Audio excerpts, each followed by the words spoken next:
Hello everyone, and welcome back to another episode of Strategy Guide, where we show you how to get strategic victories and tactical victories in your favorite video games.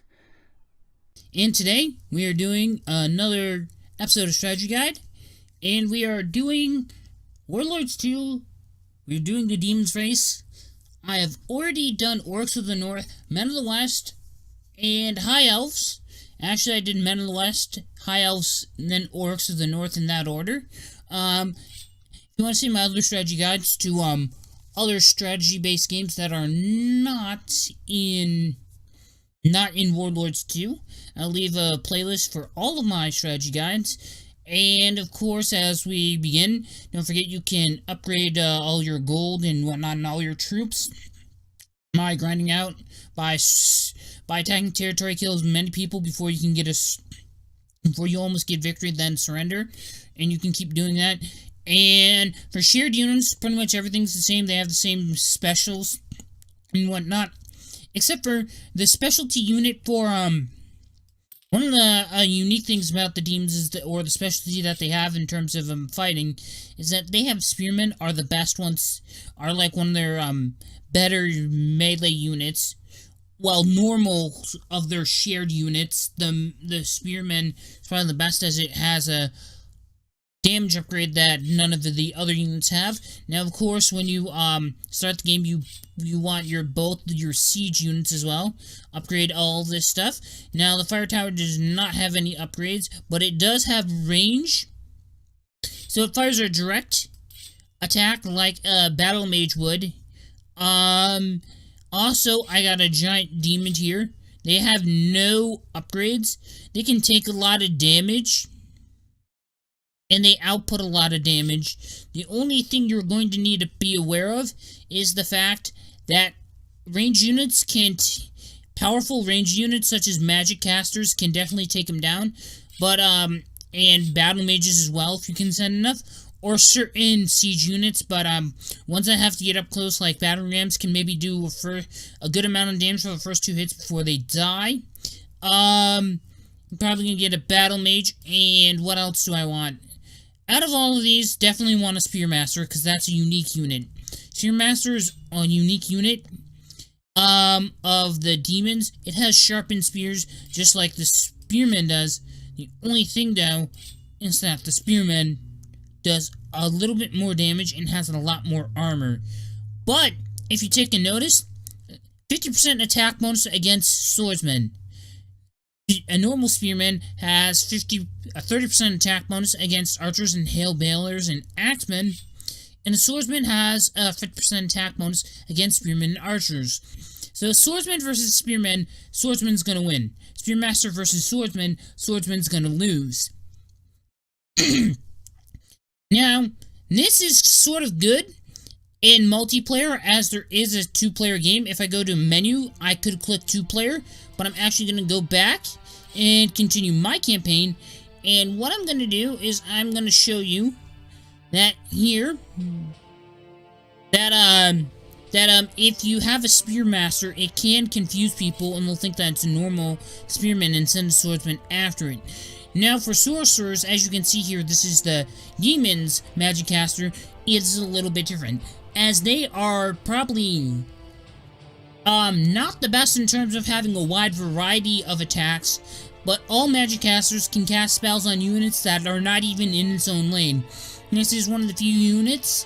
As a matter of fact, I think Magic Casters are the only unit that can attack someone that's not in the same lane that is in. Now, Pit pretty much... a pit opens up underneath them and they fall down.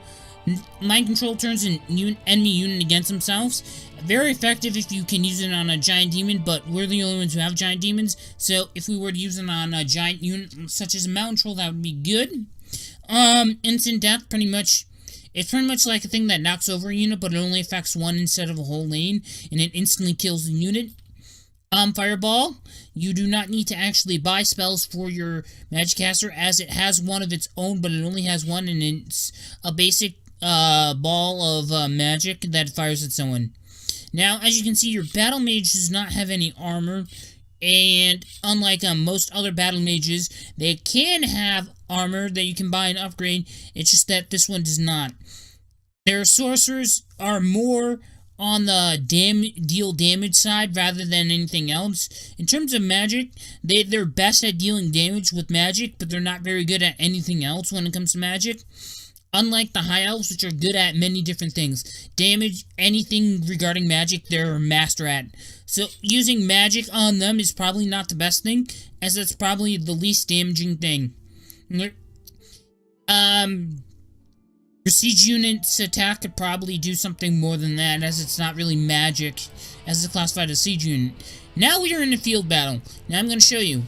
I can send a spearman out with the running charge. Your spearmaster, though, does not have one of these.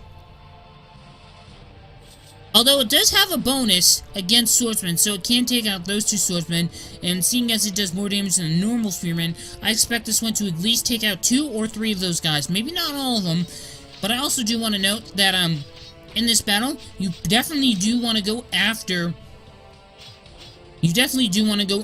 the humans first. Then I'll actually talk about that stuff as I go back to the map. But for now, I really wanted to get in and show you how this is done. You pretty much just want to match up your units. Most of your stronger units, such as your demons, usually take a little bit longer to prep, but they definitely do a lot of damage. Your fire towers are definitely not something you want to use on this game whatsoever. Unless you are in a battle, a siege battle, that is. Open field is probably not the best thing for any of your siege units, unless it's a battering ram, because it can definitely clear a lane if you need it to, if you know how to use it right. If you actually want to see how you're supposed to use it in field battle, I actually quickly went over that in the Men of the West one, as they are one of the few races that actually have that, along with the Orcs of the South, which also have a battering ram. As far as I know, none other races have it. I'm also going to show you that this sorcerer, if it has just casted a pit for units to fall into, and it wasn't even in its lane, so it doesn't have to be in the same lane to attack people, unlike all your other melee units. Now, of course, as you can see here, this giant demon is freaking huge, can do a lot of damage, and these things are actually quite good in siege. They're like a secondary siege unit, but it's more melee focused, as this unit cannot break a hole in the castle wall or break down a doorway entrance for itself. And what that means is it can constantly stay outside attacking.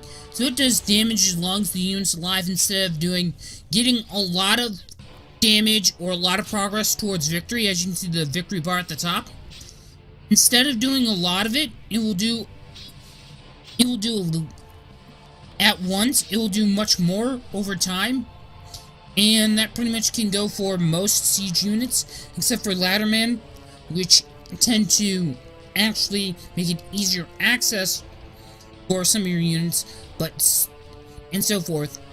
We'll get into that once I show you, once we pretty much get to the castle siege. So let's just say they surrendered, we win. I'm gonna go here, and I'm gonna siege the castle. But I also want to let you know it's on level 3, but I've only taken out 1 territory because we start out on level 2. Any other race, you start out on level 1 and you conquer all territories. You have 1 less territory to conquer here. So to counteract the difficulty, they start you out on level 2. So we're on level 3 now because I just did a battle. Now we are on a siege battle, and I will go and show you what we need to do. Now, you don't really need cavalry. It's not the best thing to do, but if you desperately want it, you can replace some of your units with it. Just not a siege unit. I recommend you don't do that. But another thing is, if I get a sorcerer, hopefully I can get a sorcerer here. I am going to summon a bunch of units here in a single row. And now the point for this is that with these guys, the best thing to do is, like, outnumber at the point of attack. If you can constantly control one whole lane, then you're good. Now, as you can see, the sorcerer is using the poison, that castle tactic. It's slowly taking damage or health away from it, as you can see at the bar at the top. But it cannot break a door down and get in, nor can it ever use a ladder. As you can see here, the Human Alliance are actually summoning units opposite of the one place that has all of our units in it. So, which is actually kind of good. I'm going to summon more units here. If I want, maybe even a demon. But, like all magic casters, they are susceptible. They don't have a lot of armor and health, so they're susceptible to pretty much everything. Like, a few melee hits. Like one melee hit, they're dead. Maybe, one hit from a siege unit. Sometimes even one arrow can take them out. It depends upon what type of, magic caster you have, because it's a little bit different. Some can take a little bit more damage than others, but pretty much it's, most of the time, just one hit from anything takes them out. But as you can see here, if you dominate one lane, it's actually easier. This is pretty much making use of a tactic used by Napoleon in the Napoleonic Wars, where you outnumber at the point of attack. You try to maintain full control here. It's easier. I should actually get a fire tower. Have as many of those as you want, but you also need to counteract it by sending melee units to actually protect it, because siege towers cannot, these siege towers that I have, or the fire towers, cannot do that much damage, and cannot really attack anyone too close to them, otherwise they'll set themselves on fire. Or I'm just assuming that's why they don't attack someone if they're that close. So, I could do this all day. And as you can see here, I'm pretty much getting victory here.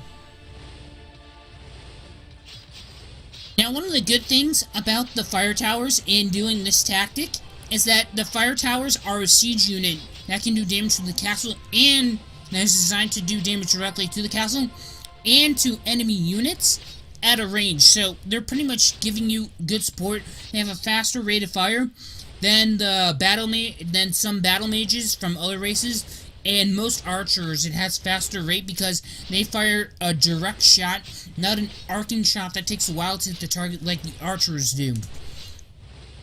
Now I'm going to continue, and I'm going to continue to map. Now, normally you want to take out the rest of the Human Alliance, then come down here, Wood Elves. Then you probably either want to do Undead or Mountain Trolls next, which you can do either one of those next, then do the opposite one that you haven't done yet. Then, you probably want to come down here and take out the Orcs of the South. Then that will leave you with the Orcs of the North, Men of West, and High Elves, which you can, from there, take out one. But if you're going to do it, take out all of them first. Because the more territories you have from someone, the more likely they are going to counterattack you. And when they do, it's usually at a castle. And the reason you do it this way is because if I take out this area,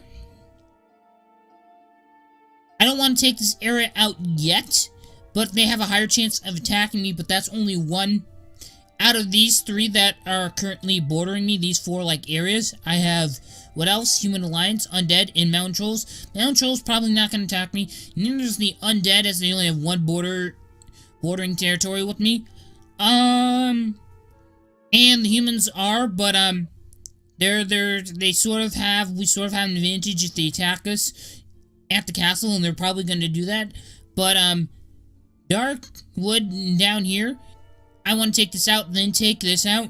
That way I have only three different factions along this line here that actually border us. Because that means, because if I have 5 different things bordering us, if I cut a line straight through Beneral, it's not going to do us well, because that means every faction could attack us at any given point, and that just means you'll have more turns spent on defending castles rather than taking it over. And over time, it takes longer, and then it usually gets harder as the days go on. So that's pretty much everything you're going to need to know for the strategy guide for playing as the demons. I hope you guys enjoyed watching. If you did, leaving any comments, questions, or feedback for me in the comment section down below would be highly appreciated. And I have done Meta West, High Elves, Orcs of the North, and now Demons. The only ones I have left are Mountain Trolls, Undead, Orcs of the South, Human Alliance,